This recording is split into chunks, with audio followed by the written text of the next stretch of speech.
rwamwari ngaruonekwe.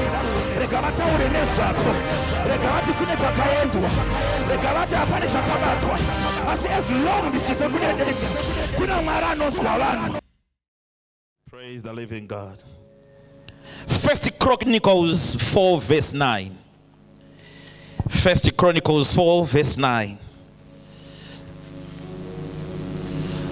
1 Chronicles 4 verse 9. And Jabez was more honorable than his brothers, and his mother called his name Jabez, saying, because I bear him with sorrow. 10. And Jabez called on the God of Israel, say, O God, thou you who knowest, bless me indeed and enlarge my costs, and that thy hand might be with me, and thou wouldest keep me from evil, and it may not grieve me. And God granted that he requested. The Shona version. Jabez akakudzwa kukunda vanung'una vake. Jabez akakudzwa kukunda vanung'una vake. Mai vake vakamutumidza zita rinonzi Jabez, vachiti nokuti ndakamubereka ndichitambura. Jabez akadana kuna Mwari wa Israel, akati, haiwa, dai muchindiropafadza henyu nokukurisa nyika yangu, nokundifambisa noruoko rwenyu, nokundichengetedza kune zvakaipa, kuti zvirege kundiwira. Mwari akamupa zvaakakumbira. Mwari kudenga akomborere kuverenga soko rake masikati ezuva ranhasi.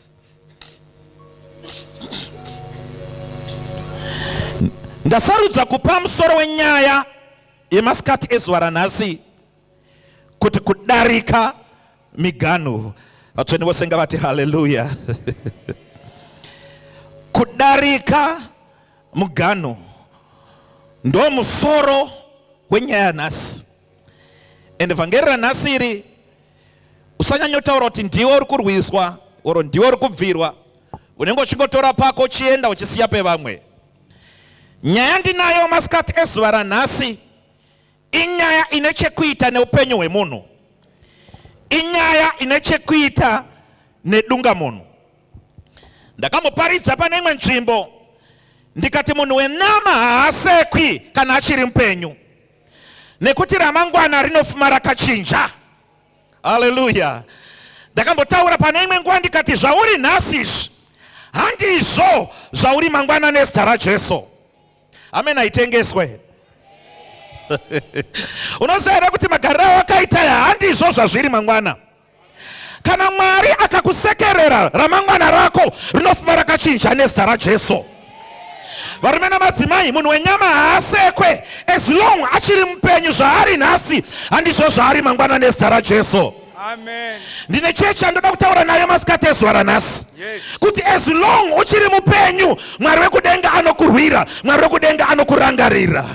As long kuchine munhu anonzi Jesu, Jesu achiriko, zvandiri nhasi handizvo zvandiri mangwana. Remangwana rinofuma rakachinja. Pane munhu wandafambira masikati ezuva ranhasi, wandava kuzoudza kuti zvautori nhasi izvi handizvo zvauri mangwana. Shinga vanhu venyama vane maonero avo, shinga vanhu venyama vane matauriro avo, shinga vanhu venyama vane matarisiro avo, asi zvauri nhasi izvi handizvo zvauri mangwana nezita raJesu. Aiwa, mira ndikubatsire, zvazvitori izvi handizvo zvazviri mangwana izvi. Varume namadzimai, munhu wenyama haasekwe kana achiri mupenyu. Mangwana tinokutendekerwa tikakushayiwa iwewe. Rega vataure zvavanoda pachiri rimwe zuva vachakuomberera maoko. Rega vakutarisire pasi pachiri rimwe zuva vachakuwaridzira mazambiya. Kuti uyai muone mwanasikana uyo watataiti fambi achata. Uyai muone rombe riya rava neimba. Uyai muone uyaidza afe akabata mwana akutenga mapamba. Aidza handi afane chaakabata kuzvita. Kune murume anonzi Jesu akakutarisa zvinosanduka, akakutarisa zvinoendeka. Soko roti wakadzima rugwaro rwakanga rwakanyorwa rwaipikisana neupenyu hwedu. Oh my God. Gara pasi titsanangure. Yes. vanhu vane maonero avo, vanhu vane kwavanoswera. Chandinofarira Mwari watakatenda Mwari uyu, kana Mwari akuda kukuropafadza, aende kunobvunza vanhu vasingakufarire. Kana Mwari akuda kukusumudza, aende kunobvunza vanhu vekunyeya. Kana Mwari akuda kukusumudza, aende kunotaura nevanhu vaikutauririsira pasi. Vanhu vane matauriro avo, denga rine matauriro aro. Pane soko randinaro, zvauri nhasi izvi handizvo zvazviri mangwana. Musoro nyaya unonzi kuyambuka muganhu, kudarika muganhu. Iwe miganhu yakaiswa nevanhu uye ine zvayakaisirwa nevanhu. Varume namadzimai, gadzirira taakusumudzwa nedenga. Yakwana nguva yekuti Mwari achikuisa kune chimwe chinhano. Yakwana nguva yekuti Mwari achikusumudza. Vanhu vataura vanoita nenyaya yezita rako. Vanhu vane maonero avo asi denga rine maonero aro. Masikati ano wakadzima rugwaro rwakanga rwakanyorwa rwaipikisa nevanhu, rwaipikisa neupenyu hwedu. Bhuku rotarira ndichaita chinhu chitsva, ndichavhura nzira murenje.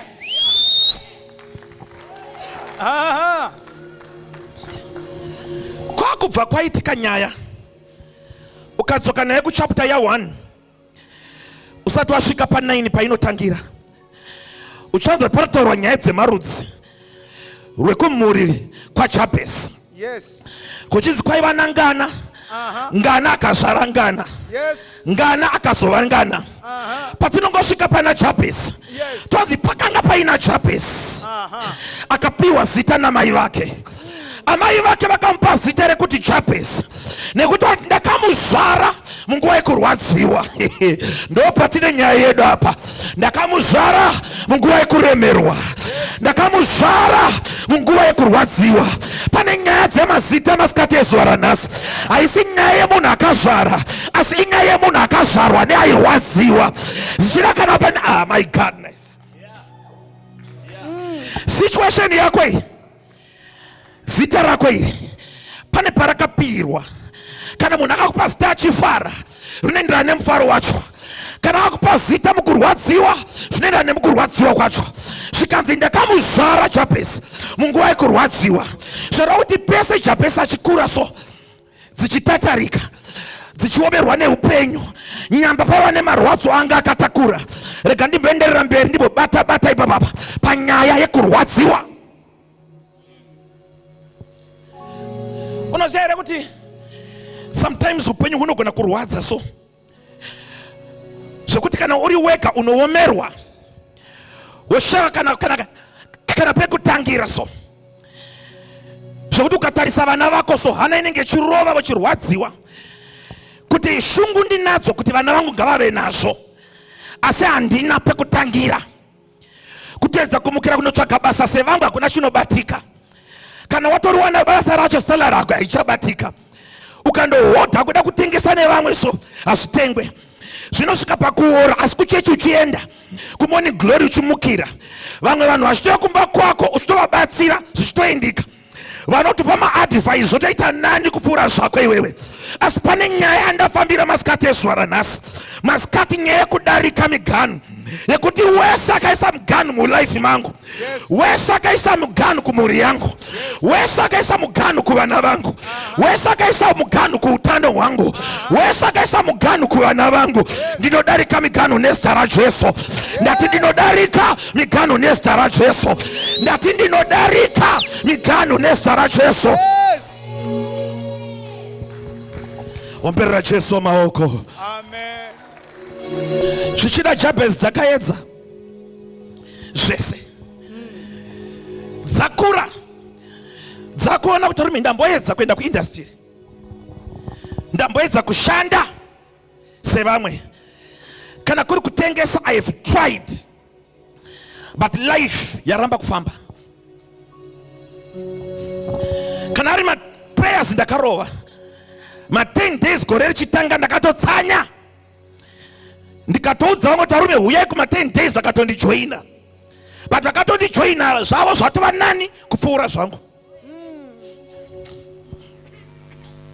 Life pane painooma so, wozvibvunza kuti akatadza ndini here kana kuti ndakazvarwa kwakatadzwa. kuti chese chaunobata nemaoko ako hapana chinoendeka. Kana kuri kubasa ukapinda meeting yakutoita noise, dzimba unodzida sevamwe, unotopita ndawana wangu rega ndimboshingirira, wota zviri kutoita wese.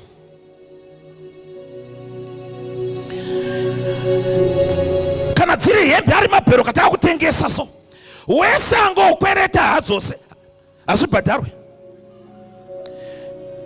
Wozvibvunza kuti nyaya yangu inyaya yezvandotengesa here kana kuti anotengesa ndiani nyaya?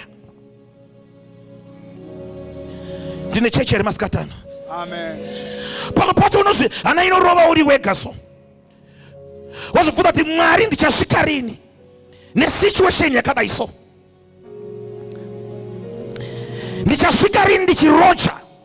Kurocha hakuna kushata, asi kuramba ungorocha ndo pane nyaya yangu. Mwana wacho uri kuti mwana ndiye wako ndo dangwe racho. School fees iri kunetsa kubata. Iya kuchikoro akatarisa bhuku so haana chanoona. Wozvibvunza ne situation yakadai so iyi yekuti mwana kana chimwe chete kana ripoti yakuuya so remwana wako hautovhuri ndautoziva zvirimo kare. But shungu dzimwe kana sindi zvakaramba pandiri ngazvichiitawo pamwana wangu ndiwane pekutangira. Sindi zvakaramba kusimuka palife yangu ko pamwana ndodi. Funga pawabva izvezvi kumba kwako uchidzokera runotangira pai. Ukazvibvunza kuti handina kana pekunotangira panapa. Wotarisa murume, things are so hard. Kubasa kwauri kuti kwa baba vacho kana vakatambira mari hauioni, vanozodzoka kumba kana mari yapera. Wozvibvunza kuti ndinosvika rini situation zvakaoma so? Kunamata Mwari ndinoda, kuenda kuchechi ndinoda, Mwari ndotomudawo. Pauri kuwedzera kunamata zvautowedzera kuita wese. Hallelujah. Pauri kuwedzera kuti kutotsanya zvakutoita wese. But pane nyaya ndafambira masikati ezuva ranhasi. Wozvibvunza kuti life yangu ndiri kuenda kupi nayo? Mwari ndinomuda, chechi ndinoida, munhu waMwari. Preach, I love this church, I love God. But until when living this kind of life? Chese chiri mulife mako izvozvizvi ndechekuti maita basa Mwari akomborerei, maita basa Mwari akomborerei. Vanhu vakakuona vakuuya kumba kwavo vati zenge dzaya kuzokumbira, pane chiri kudiwa, pane chashota.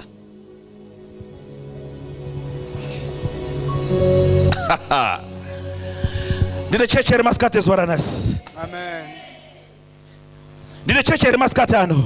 Amen. Kunamata Mwari ndiri kuda, kutsanya sevamwe ndinoda. Mwedzi wako ndopera, hana yako roti saka ndonokweretani. Vese ndapedza raini rese ndichikwereta so. Vakakuona wakuuya kuti dzauya idzi. Pane soko randafambira masikati ezuva ranhasi. Amen. Soko rinoti rwakadzima rugwaro rwakanga rwakanyorwa rwaipikisana neupenyu hwako. Pano wandamutsirwa masikati ano nezita raJesu kuti shinga zvinoita nezita raJesu. Kana zvikaramba mande chipiri zvinoita, zvikaramba chipiri chitatu zvinoita, zvikaramba chitatu china zvinoita, zvikaramba china chishanu zvinogona, zvikaramba chishanu mugovera zvinenge nezita raJesu. Hazvirambe zvakadaro.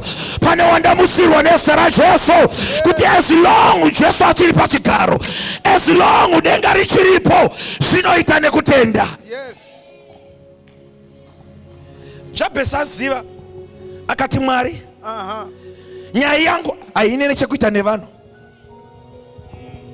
The problem that you have, you move around talking about your life. vanhu vauri kuudza life yacho, ivo are they coming to tell you about their lives? Amen. Jabez akati nyaya yangu haisiye vanhu, nyaya yangu ine chekuita nedenga, nyaya yangu ine chekuita naJesu. Chiregai ndichidzokera kuna Mwari wacho, chiregai ndichienda kuna Mwari. Varume nemadzimai, pamwe pacho tinopedzerana nguva tichiadresa my situations asina chekuita nevanhu. Nyaya dzako dzimwe hadzichatoda vanhu, dzakuda Jesu. Dzimwe nyaya dzako hadzichada kana hama dzako, dzakuda Jesu. Dzimwe hondo dzako hadzichada kuudza vanhu, dzakuda kundoudza muridzi, dzakuda kuenda kuna Jesu. Kuti Mwari ndauya munondiziva inini, pandinoperera munopaziva, pandinoperera munopaziva, pandinokanganisa munopaziva. Ndauya ini seupenyu hwangu, ndauya nelife yangu, ndirangarire ine zita raJesu. Extend my territory in the name of Jesus. Visai kutukwa pamusoro peupenyu hwangu, visai maronda paupenyu hwangu. Yeah. Vamwe venyu makagara so mune bitterness. Even wakateerera on the TV right now, une bitterness. Vanhu wawakatombobatsira, vanhu wawakamira navo, as I'm talking right now, you are their enemy. Havachada kana kutombokuona. But ndine nyaya yandaya naye masikati ano, kuti shinga zvinoita nezita raJesu. Yes. Mwari haarambi akanyarara. Kudenga kuna Mwari anoona. Vana vako ngavarangariwe naJesu nezita rake. Vana vako ngavakomborerwe naMwari. Kana zvakaramba pauri kwete kuvana vako, kana zvakaramba kwaunoswera kwete kuvana vako, Mwari ngaakuchengetedze, aone kukuona kwaMwari. Mwari ngaakurangarire, aone vana vako vachiropafadzwa. Mwari ngaakurangarire, aone vana vako vachisumudzwa. Mwari ngaakurangarire, uone kunyasha dzaMwari. Mwari ngaakurangarire, uone ropa rake pavana vako. Mwari ngaakurangarire, uone nyasha dzake pavana vako. Mwari ngaakuchengetedze, uone kukona kwake. Mwari ngaakuchengetedze, uone vana vako vachichata. Mwari ngaakuchengetedze, uone vana vako vachifamba nadzo. Mwari ngaakuchengetedze, uone vazukuru vako. Mwari ngaakuchengetedze, uone ruoko rwaMwari. Mwari ngaakuchengetedze, upupure nyasha dzaJesu. Glory. Mwari ngaazviratidze, Mwari ngaamire newe, Mwari ngaazviratidze, Mwari ngaakuendese kure. Vanhu vataura vaneta nenyaya dzako, asi pavana vako apapa, asi pavana vako apa, asi pavana vako, asi pavana vako, asi pavana vako, asi pavana vako. Ngarure nezita raJesu. Zvakaramba kwauri kwete pavana vako, zvakaramba kwauri kwete kuvana vako. Kanda baranda lava sakamande, yenda kata ya masato, yekatushmande kahando. Pavana vako so ruoko ngaruonekwe. Uti Mwari kumba kwenda kuna kambochota, asi pavana vangu Jesu. Mwari kumba kwenda kuna kambofamba nayo, asi pavana vangu wedenga. Pavana vangu ngavachengetedzwe, vana vangu ngavarwiwe naMwari. Zvakaramba kwemakore kwete pavana vangu. Kumba kwako kuna kamboenda kuAmerika, vana vako vachasvika. Kumba kwenyu kuna kambochata, vana vako vachachata. Kumba kwako vese vaingofa muchiri vadiki, pavana vako apapa. Ndinotaura ropa raJesu. Jabez ngaarangarirwe, Jabez ngaarangarirwe, Jabez ngaarangarirwe, Jabez ngaarangarirwe. Glory. Glory. Jabez masikati ano ngaarangarirwe, ngaarangarirwe. Kwazi kumba kwenyu hakuna kambozviita, asi mwana wamainenge azviita. Ya tiri kunzwa mabhera aya. Kwanzi chii chaitika? Mwana wamainenge ari kuroorwa. Pane nyasha dzinotevera vanhu, pane nyasha dzinorwira, pane nyasha dzinorarama. Denga kana ratarisa varume, vanhu vane maonero avo, asi Mwari ane maonero ake. Vanhu vane matauriro avo, asi denga rine matauriro aro. Glory.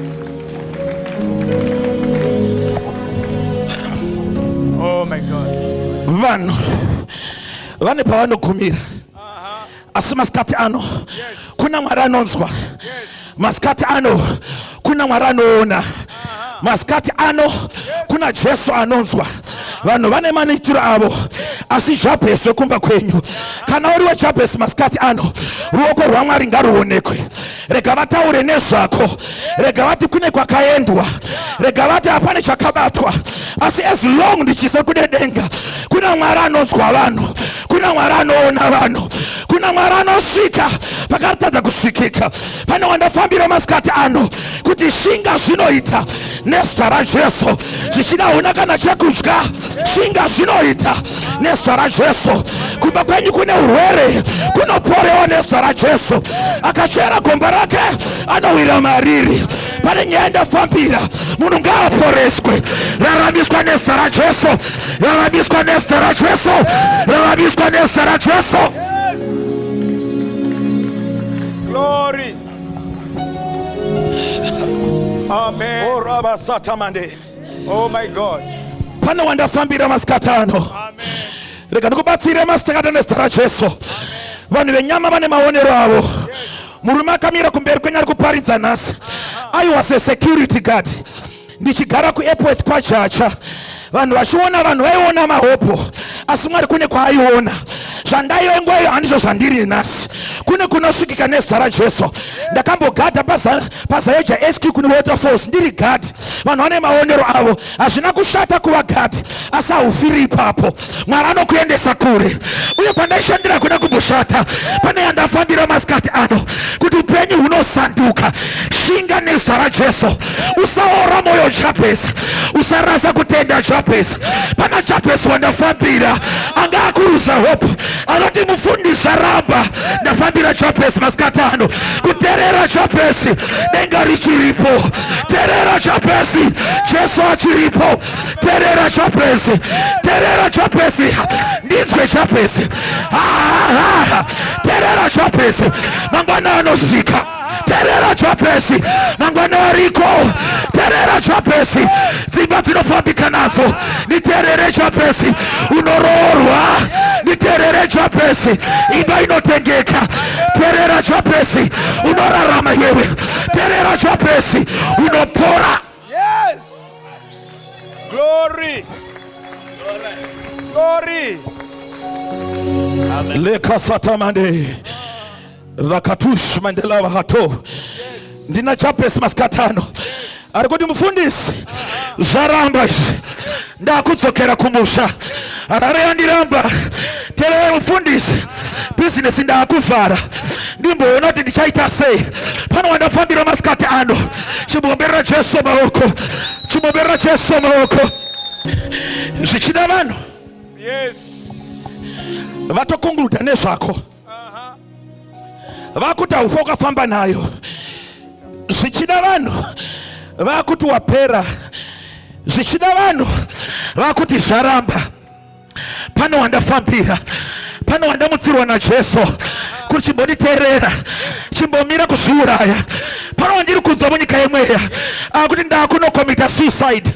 Nditeerere Jabhesi, mangwana ariko, mangwana anosvika. Nditeerere Jabhesi, mangwana ariko. Nditeerere Jabhesi, mangwana anosvika.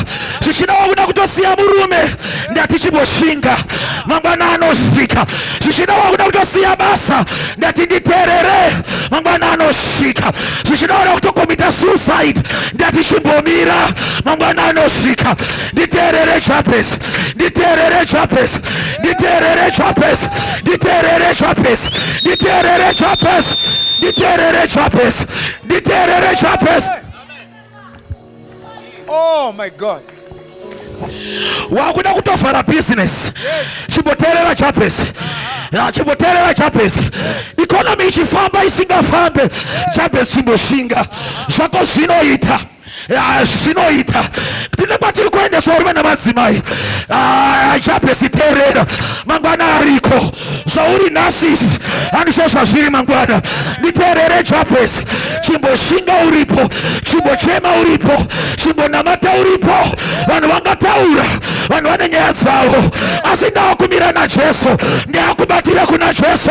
Vanhu vane maitiro avo, asi kuna Jesu anogona, kuna Jesu anoona, kuna Jesu anochinja, kuna Jesu anorwira, kuna Jesu anoporesa, kuna Jesu anochengeta, kuna Jesu wechirikadzi, kuna Jesu wenherera. Paasvika anosumudza, paasvika anoropafadza. Vanga vasina anova nazvo, akasvika panherera dzine upenyu.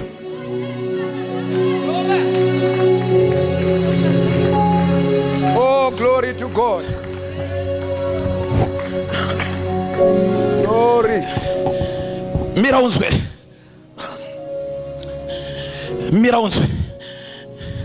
Hakuna munhu ane final say neupenyu hwako. Ndakudzokorora. Hakuna munhu ane final say neupenyu hwako. Hapana, uri kundinzwa? Uri kunzwa here mudara? Shinga.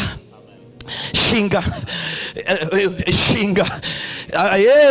Shinga. Inzwa mwana mudara. Hande vasekuru. Hande shamwari. Tinosvika chete. Vakasvika zvinofanira zvinyore. Vakuru vekare vanoti kana rori richikwidza makata rinonzwika nesaundi yaro. Rega ndikubatsire, pane pauchasvika pauchanzwa kuti life yakuramba kufamba ndapa makwidza izvozvizvi. Rega ndikubatsire masikati ezuva ranhasi, ukaona wapa mukwidza ziva kuti materu asvika. Shinga. Shinga masikati ano. Unoda kundozviudza wega uri mumba mako kuti Mwari wedenga ngaandirangarire, Mwari wedenga ngaandichengetedze. Chaunonga kuti Mwari ndipei upenyu kuti vanhu vazoona kugona kwenyu. Mwari ndipeiwo makore ekurarama kuti vanhu vazoona nyasha dzenyu. Mwari ndichengetedzei kuti vanhu vaone ruoko rwenyu. Mwari ndiraramisei. Katalabashata katayamande katusha yekatusha katata. Zvinoita nestora Jesu. Yes. Oh my God.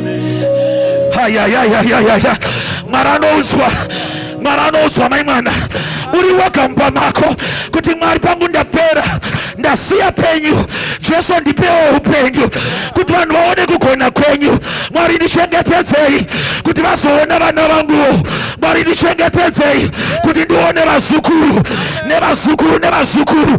Mwari ndichengetedzei kuti ndizopupura kuti rimwe gore zvakanga zvisina kudai, kuti rimwe gore tairara nenzara, kuti rimwe gore tanga tisina chekupfeka, asi kudenga kuna Mwari nevanhu vake. Amen.